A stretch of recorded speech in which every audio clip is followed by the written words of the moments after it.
God. Amen. We thank the Lord for the opportunity that He has given us. My presentation will be in two sessions so that I do not mix issues. I will start with the WISPAS department because I had prepared the presentations differently. Then I will tell or I will communicate that I'm moving over to the couples because my presentation is actually evidence-based. It's a research that I have been spearheading. So I am giving you the results of the research, raw as they are and some processed. And then we see how we can bring together what is happening, what is on the ground, and mental health. I did a research from Kwekwe right up to Bulawayo, where we had a participant of 1,000 widows, single women, single men, not involving the youth, together with the widowers. So we had an equal distribution of 250 widows, 250 widowers, 250 single mothers who were once in marriage or they never entered in marriage, but they have got singlehood, removing the youth. And I also had the single men who had been married, divorced, so that was the nature of my study. And I just wanted you to look at the current status because I'm releasing numbers since I am the custodian of numbers. Yes, in mental health, I'm allowed to dig deeper in places where other people cannot. I cover myself in the medic part, then I get into the community, then I unravel it, then I distribute as it comes. So these are the numbers as we stratified the 1,000 whispers that I had. 1 in 3 whispers does not know the reason why they are single. So it might be a widow, it might be a widower. If it's a widow, they don't know why they are a widow. They actually, if the single parents, they also don't know why they are in that. 1 in 3, so it's a rule of 1 in 3. 1 in 3 whispers are masking grief. They are doing everything they can to make sure that whatever it is that's happening in the grief setup, it does not show. So they try to cover it, they try to put as much smiles as they can, but grief is doing work full-time, 24/7, but they can be smiling, but behind the smile is a mountain of grief. So according to this stratification, I came up with actually 1 in 3 whispers are still bitter. They may say, I can do on my own, but within I can do on my own, there is a hallmark of bitterness there. Whenever there are 3 people who are in this category, one of them is still carrying a huge load of bitterness. Either bitter in terms of the doctors, many of them were bitter with the health system that if only the doctor would have come on time, my husband would not have died. Despite the fact that the individual knew that there was a long-standing history of illness, but there must be a fall-down guy. Somebody must take the fall. I've realized that in that department, they are always seeking for somebody who will take the fall in whatever it is that has happened. I also realized that 1 in 3 of the individuals in this group, they were using the word never. So they were saying they will never want to remarry, they will never want to engage in a relationship again. I don't know what happened when they were in a relationship or in a marriage, but they were essentially putting never, never, never, and I was counting these nevers and I was certifying them.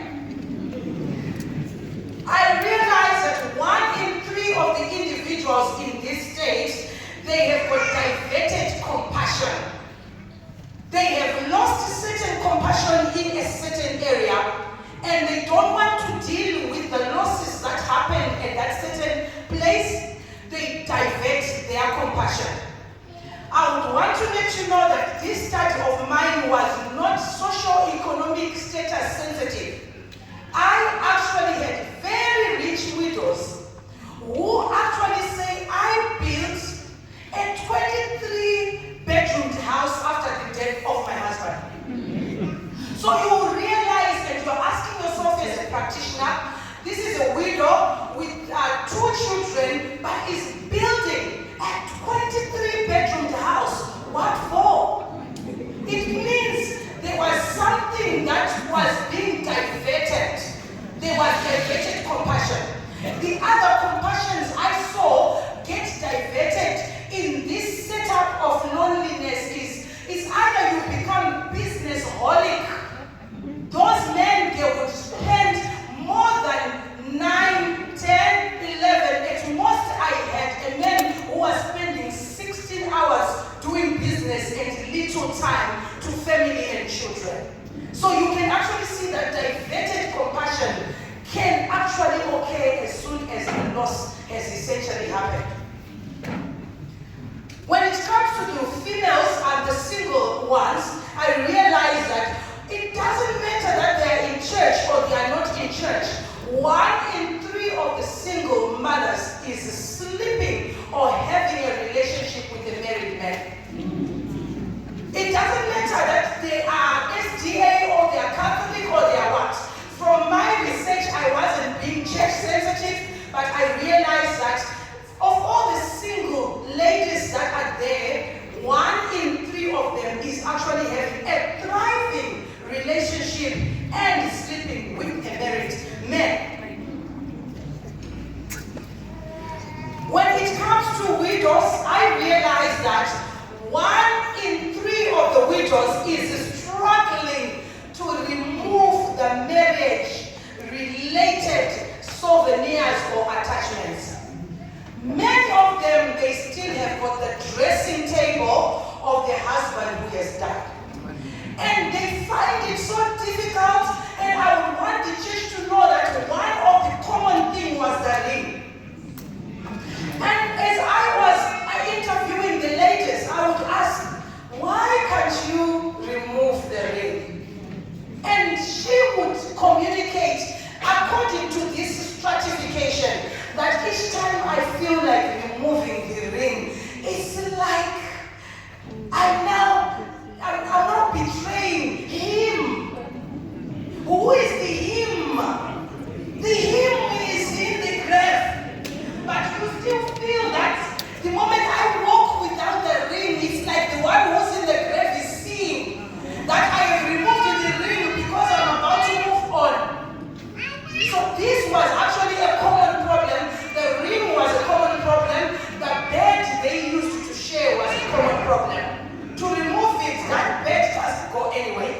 Because when he died, he was actually lying here. Dr. Ndebele, he was here. So every time, it became worse because there were 3 families different from a different state, where when the widow is sleeping, she actually leaves a special place for the husband who died.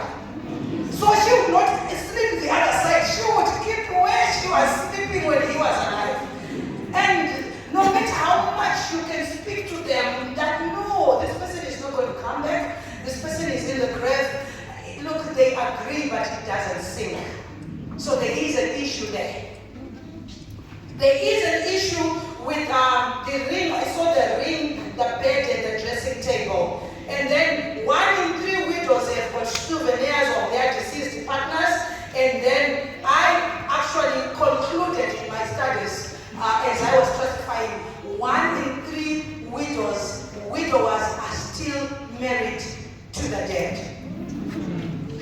I have got, from the 250 males I had 57 out of 250. To me, as a practitioner, it's a significant number of men who were insistently going to the grave every year, carrying flowers of their deceased partner. Without fail, the person makes sure that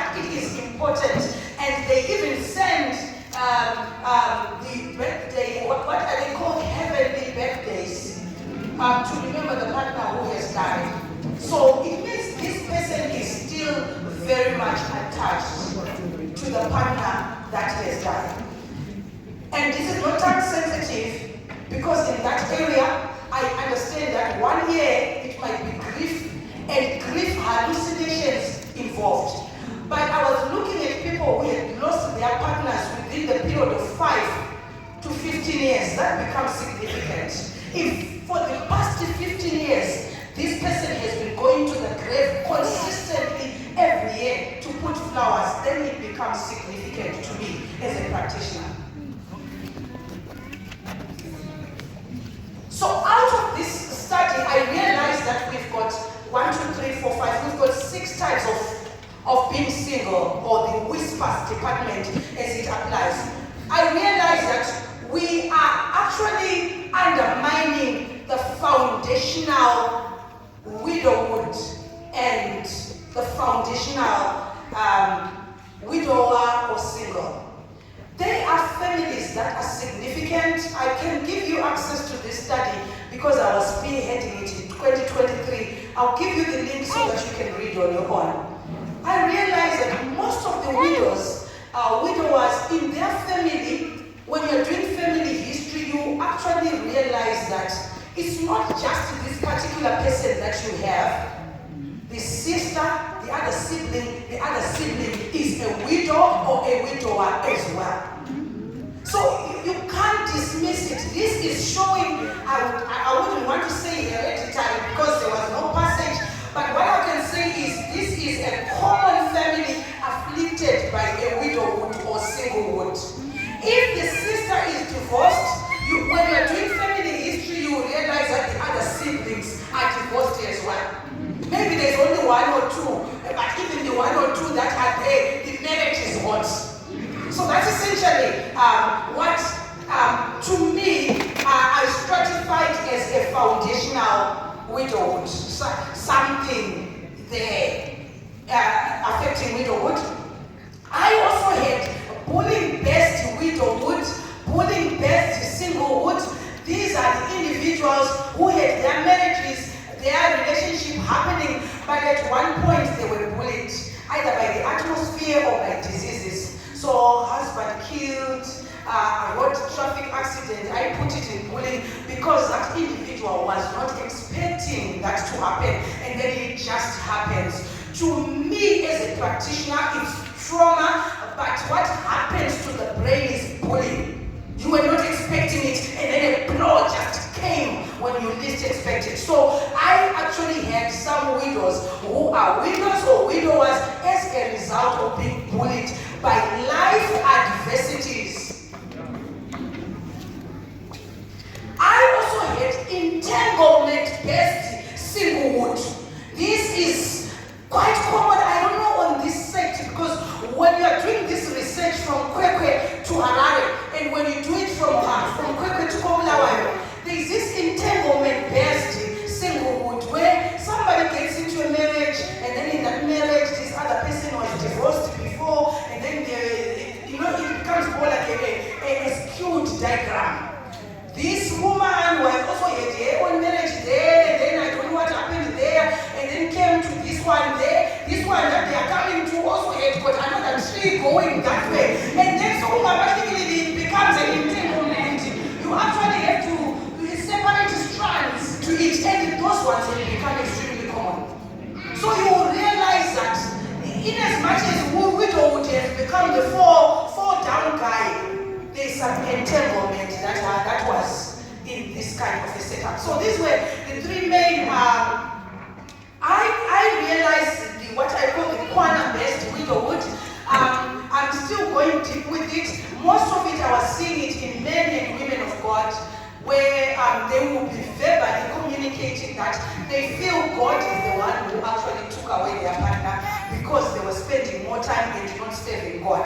I had about 37 out of the 1,000. That's why I put it at the bottom, because I still need to dig deep, where men and women of the cloth who were actually saying, I think God is the one who killed my husband, because I had a calling that I was refusing. But when my husband died, the calling spring up. I can't say no, but I have to take the facts as they are and be able to verbalize them to the communities.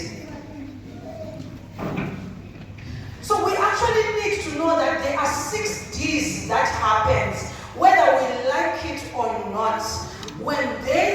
a loss, either through death, through divorce, through it's not working out, there are 6 things that happen. So you might not see them happening, but they are happening. There is a desaturation that occurs during the loss. Something in you moves out. You don't remain the same after a loss. There can be deflation, which means everything about you goes out completely. Your creativity, your reasoning acumen, your emotional agility, it goes as soon as you undergo a divorce. No one is a winner in a divorce. You might win the house, you might win whatever, but there's something of mental health that moves, which I call drip. We also have deprivation, that's the 3rd D, that happens whenever we are dealing with a loss. Deprivation, there is a deprivation that comes to an individual. It can be deprivation of resources or it can be deprivation of comfort. Anybody who has lost has been deprived. So it's up to the society to understand that this person, in as much as they are acting all strong and building 26 rooms of bedrooms, they are still deprived. The church, because I'm a church person, so I feel the church must come in and help the WISPAS department. Now that we understand that the WISPAS can mask their grief, don't wait for them to collapse. By the time they collapse and no longer come to church, damage has been done already. So when they lost their partner, that gap, somebody must come and quickly fill that gap before mental collapse can occur. Then we also have unlimited dispersion. I always talk about it in young widows. The church and the society strongly believes that if a 22-year-old loses her husband 1 year down the line, she can remarry. Excuse me. They can't. Because our assumption is she's still young. She can still attract someone. So each time we meet them, we'll be saying, get back to marriage. You can get married. The person who went is not the only person on earth. He divorced you. Yourself, you can start. It's not as easy as it looks. Because like I said, the loss comes with it, with a lot of deficits associated with the loss. Where you've got good libido, that person doesn't have good libido. Where you've got good confidence and ego, that person does not even have good confidence and libido. If you get access to this, you realize that even when you're looking at the pictures before and after, that's when you feel the pain. You will see a very good looking man, but after this happened, you will see the person becomes a pale shadow of themselves. It doesn't mean that they are not eating Israel. They are eating Israel, but there's something of the mental acumen that they have lost during the process of the loss. Maybe divorce, it may be death, it may be a separation, but in that separation there is a loss that brings this that I was talking about. So in the young widows, in the young single, I've seen uncontrolled dispersion, where a girl, after the loss of her husband at a young age, she starts to sleep with a lot of men within a short period of time. Tina, we judge them, but they are seeking for comfort everywhere. They can't control it. That's why I'm calling it unlimited dispersion.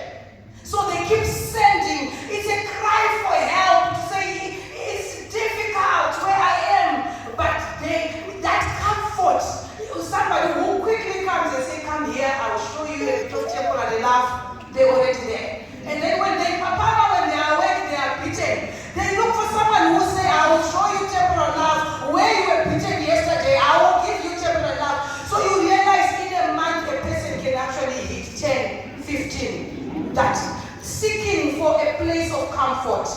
but it's unlimited dispersion. Then the mothers, the doctors, should come in quickly under those circumstances. A young widow is not the same with a mature widow. They're not the same. We need to quickly help because they are seeking for comfort and they can seek for the comfort in forbidden areas. And the damage will be too colossal to contemplate. So that is unlimited, and we also have got uncontrolled dispersion. I think in my last, I've got two last slides in as much as the WISPAS department is concerned. What is inside the loss? What is inside the loss? We need to know. In medicine, we call it pheromones. But what's inside the loss? Discernment. You make decisions which people can say, how can a person like this make this kind of a decision? As I apply for curators on behalf of widows who come to me with depression, I've realized that within a year that a widow loses her husband, it is within that year that she changes the status of the house into another man's name or the child's name. It doesn't take 5 years for a widow to change properties. It's within a year when these deeds are happening. That's when another man pitches up to a rich widow and then she quickly thinks, oh, he's the one. So for me to make him stay, I think that house with that man left, they quickly want to change into that man's name. So discernment and an ability to work it out, executive judgment, looking at the pros and cons, it goes away. People with executive judgment are those who are not in the situation.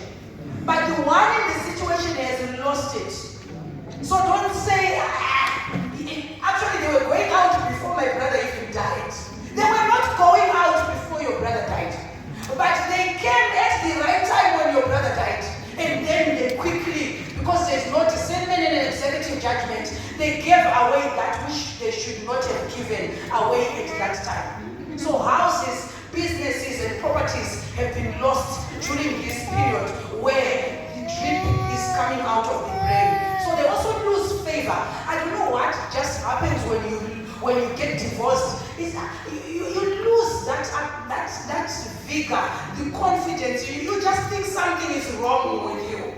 Have you been cheated? If you are cheated, you start to think, maybe I'm the one who's wrong. There is that which goes to be able to speak you. It goes away. I would say favor. To me, I would put it favor for everyone to really understand. But when I'm looking at it from a psychiatric perspective, you lose your ego, you lose your dopamine cells, they dwindle. So you are not motivated. You don't carry that aura in you to say, I can do it. So you actually lose your self-esteem, even in loss. So that also goes. And then your stamina to resist weariness also goes. Whenever there is a loss, your ability to sit in the pain, fight the pain, and fight it through until you win, it goes. Those architectural stamina of the brain, they go away with the loss. In small things, they actually get you down. A child who has come at 10 p.m., you can cry until neighbors come and say, what has happened? When it's a child, yes, has come late, but ordinarily you would stand for this. But because of the losses in your life, you become extremely emotionally vulnerable. That's essentially what is inside the drip. My last slide, what are the diversions? Where do people who have lost a marriage, lost a partner through death, where do they divert? Some divert to business. I've spoken about business being used as a diversion. The person is crying for help in as much as they are doing well after the death of their partner. They are crying for help. There's need for family members who actually needs to go there and say, slow down, you've got nothing to prove. Slow down. Some, they actually divert to children. So they are always preoccupied with their children, that they forget themselves. They forget everything else but children. I heard some women would communicate that they cannot eat alone without the son coming.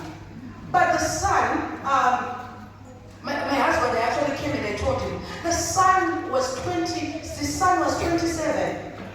But the mother was holding on to a 27-year-old male as if he's 27-year-old baby. So it says my mom phones me every, where are you? Exactly where? Wait, I'm coming. And then she comes, she arrives. So that's a diversion. Because this child was saying, I'm suffocated. I also want my life apart from my mom. But she's always phoning, come and drive me, come and do this, come and do this. That's a diversion. This woman is crying for help. Some divert to ministry. Everywhere you are there. 2 weeks effort. Next week, 2 weeks effort, Pastor. 2 weeks effort. 2 weeks effort.